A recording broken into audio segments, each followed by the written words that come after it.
Welcome to this week's lesson on Crucibles. We continue to talk about following God when He leads us through crucibles. And today we want to focus on two characters, that is Job and Daniel. Now, before we go to those characters, we need to remember something.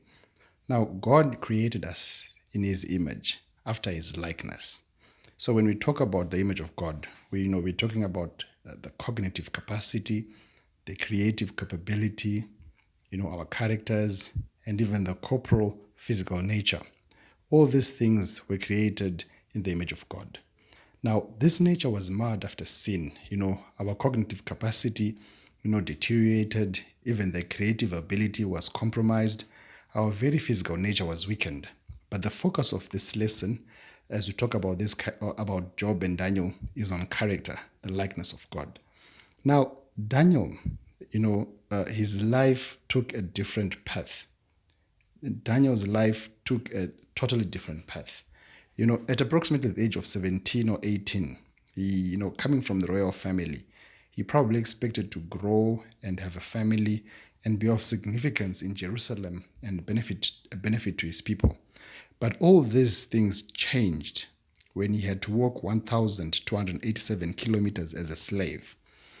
History says that the people of Daniel's status who worked for the king were made eunuchs and couldn't have families of their own. So Daniel's family was like decided for him. We won't talk about the hungry lions, about the fire that was made 7 times hotter. Now, all these crucibles that Daniel faced from 17 years old, up to when he was older, they didn't crush him. Instead, they created opportunities for him to be better and not bitter. He believed, Daniel, if you read Daniel chapter 12, he believed that this was a refining process. He believed that, after all this is done, he will come out, as gold, and we can see that, after this whole process went through, Daniel's character was refined. His gifts, his talents, they were refined to the point that he was able to serve with excellence, both for the government of the day and for God's government. Daniel served under different leaders, different political leadership. Now, this shows how God used the crucibles that Daniel had to refine him. So it is with us. When God allows our careers to change like Daniel's, or move us from our countries of birth like Daniel's, or decides who our companions will be or not be, in this case like families, like Daniel's, let's not allow these crucibles to crush us, but let's allow the created opportunities to refine and reveal the golden characters and gifts that are within us, both for the city we live in and for the city to come. Now, as for Job, we can never talk about crucibles and not talk about Job. Now, I won't focus on his lost wealth, his lost health and family, but I want to talk about the crucible of depression and mental health. Job was depressed to the point of wishing he was never born. Or better yet, he hoped that God should just kill him. In one of the verses, must be chapter 3, he says that at one point, he cursed the day he was born and everything related to the joy that comes when a child is born. He cursed that day.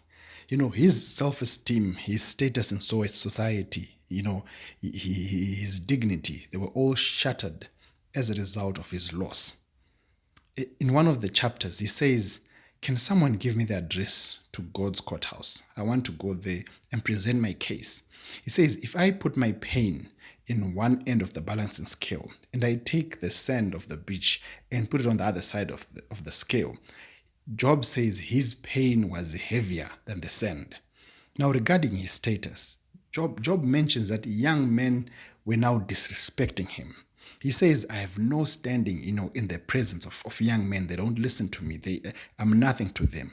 When he was describing this in one of the chapters, he says, not only just young men, but he says young men whose fathers were not fit to head his sheep, Job's sheep, with Job's sheepdogs. He says the fathers of those young men could not head his sheep with his sheepdogs. He says the lowest person doesn't respect me anymore. Now, this crucible of self-esteem and mental health, lost dignity, and lost respect has taken many people, if not to an early grave, to a mental institution. People face crucibles as their lives are shattered in the presence of people who respect them or even who depend on them. Now, as all this was happening, Job believed that this was also a refining process, that he will come out pure as gold. In one verse, he says, I know my Redeemer liveth. And indeed, after the storm was over, Job died having had double the wealth he had before the crucible.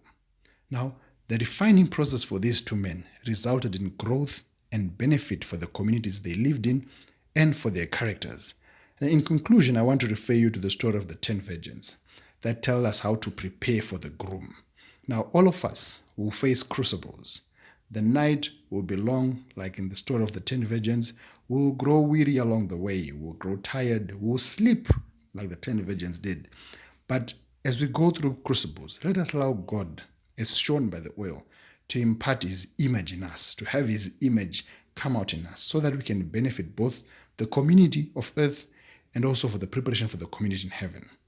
I will repeat, let us not allow these crucibles to crush us, but let's allow the created opportunities to refine and reveal the golden characters and gifts that are within us.